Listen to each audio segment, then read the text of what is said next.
Hey guys, Synthetic here and welcome back to AOR, this time for the Singapore Grand Prix, and this is my fastest quali attempt, and you might be able to see that this is the beginning of the session, and that is because my original plan was to do 3 runs, but unfortunately due to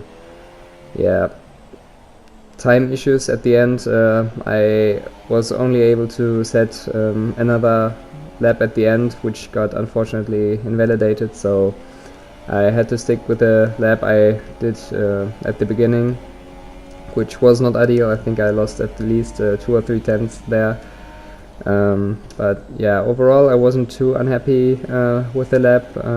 I, as always, chose a setup which treats the tires very well, and I knew that an aggressive setup wouldn't really work in the race because especially at the end of the stints, you get quite a lot of oversteer if you are using a ballast higher than 10. So yeah, my plan was just to save the tires in the race, but yeah, you will see that later in the race as well. So now back to the lap itself. I wasn't too unhappy. I think I could have gone probably 2 or 3 tenths quicker.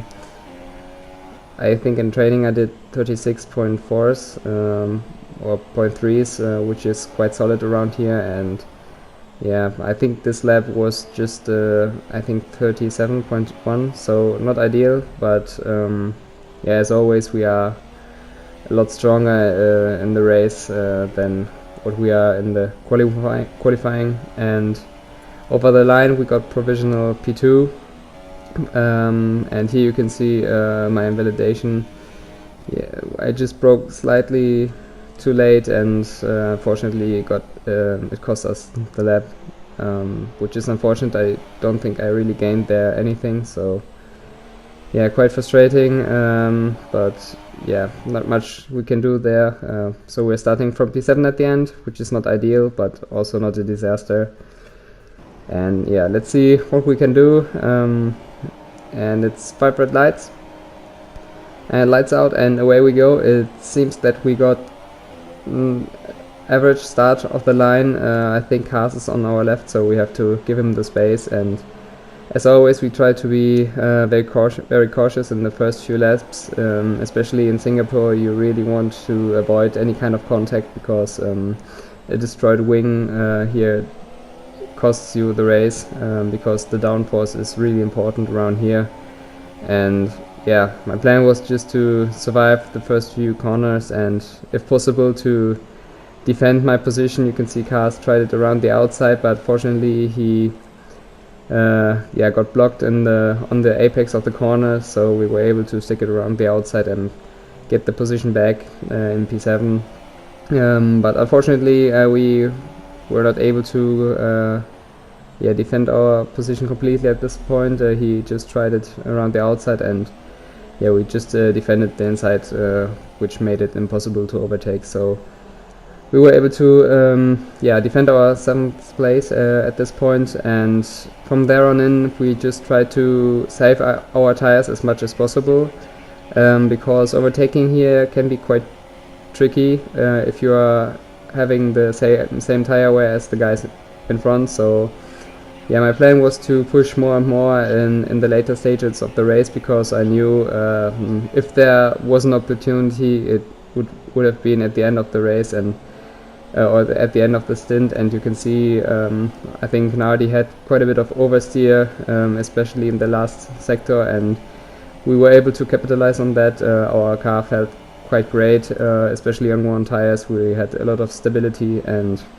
yeah, we were able to make the position stick as well. And next up were the 2 Mercs, and they were fighting quite hard, which was kind of a surprise to me because they are teammates. And in lap 8 I think Curly went into the pits to prevent Ollie from the undercut, and a lap later Ollie stopped, and at this point our plan was to stay out, because yeah, 2 laps difference on the second compound of tires can be very beneficial. So yeah, we just tried the overcut, but unfortunately you can see we got a penalty, which in my opinion is just simply wrong, because in the last second we went down to 60 kilometers per hour, and I didn't really know what to think about that,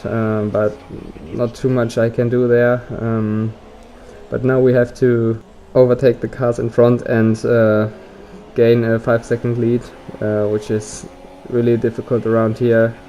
I had the feeling if I can get past, I can pull away, but getting past is yeah, quite tricky here, as I said. So we have to be very patient, try to get a gap to the cars behind us so the penalty doesn't affect us too much, and you already can see that the cars in front battled quite a lot, which helped us to get closer, because as always at the beginning of the stint we weren't that quick because our setup isn't that aggressive, but unfortunately here you can see we got our third warning, so we have to find another 3 seconds worth of penalties in the following 18 laps or 19 laps, and yeah, quite tricky. But I know if I have one lucky situation where I can get past these guys, I know I can pull away, and especially at the end my tire wear should be really, really good because I have the best tires out of the leading group. So yeah, it's just about driving very calm. You can see they are already battling quite a lot, and I think Deagle attacked Ollie and went past, which helped me quite a bit because now we are behind Ollie, our championship rival. So yeah, we might put him under a bit of pressure, but here you can see we decided to brake really early because I didn't want any kind of contact, and I always tried some kind of cutback line because in my opinion it was just the best way to get past, not to dive bomb or try to hang it around the outside, because most of the time you end up losing a lot of time and you don't really get past. So we have to think of another way to get past. I noticed that Ollie had quite a bit of tire wear.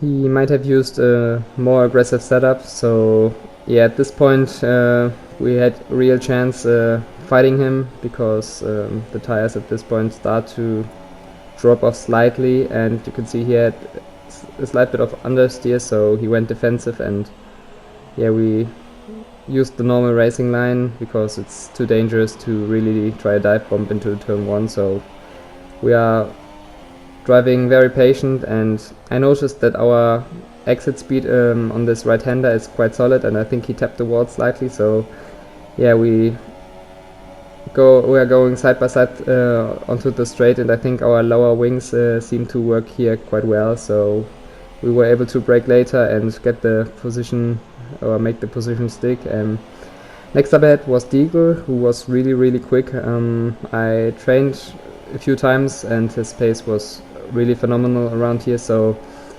yeah, I knew he could get past Curly, and you can see they are battling quite a bit. So my plan from there on in was to maybe overtake both of them in the same spot, which sounds ridiculous in the first moment, but I noticed if two cars are going side by side through the corners, especially the left-hander after the straight, they are losing a lot of time, and if they are running wide, which is not that unrealistic if you keep in mind that both try to brake as late as possible, I might be able to get some sort of a cutback line and take both position at once. But in order to make this kind of move happen, I need a bit of luck, and I also need the right line in order to get a very tight exit through the left-hander, but you will see this in just a second. And here you can see they are again running side by side through the right-hander, and again they are losing a lot of momentum. I was really able to close down quite a bit on the straight, and here you can see our plan. We try to stay as far to the right as possible to get a very, very tight exit to the left-hander, and as predicted, both were running really wide. You can see Beagle went to the left to defend, and Curly went to the right to hang it around the outside, and both break slight bit too late, and we were able to make both positions stick, which was very lucky, I have to admit that, but we also planned this move really early on, because I know overtaking here is difficult if the car in front doesn't do any kind of mistake. So from there on in, we just tried to push as much as somehow possible. We had 8 seconds worth of penalties, so we really had to get a gap, and the tires were feeling quite well at this point. We were able to stretch the lead of Ollie, who was behind us now. I think Curly and Deagle had some sort of collision, so yeah, we know that Ollie had problems with tire wear, so there was a realistic chance that we can get a gap which would be big enough to secure our second place. And here you can see my fastest lap of the race, and I will leave you with the lap and talk to you after that.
Here we are now at the end of the lap. I think it was quite a solid one, if you keep in mind that our tires were very old at this point. And it also marks the end of the race.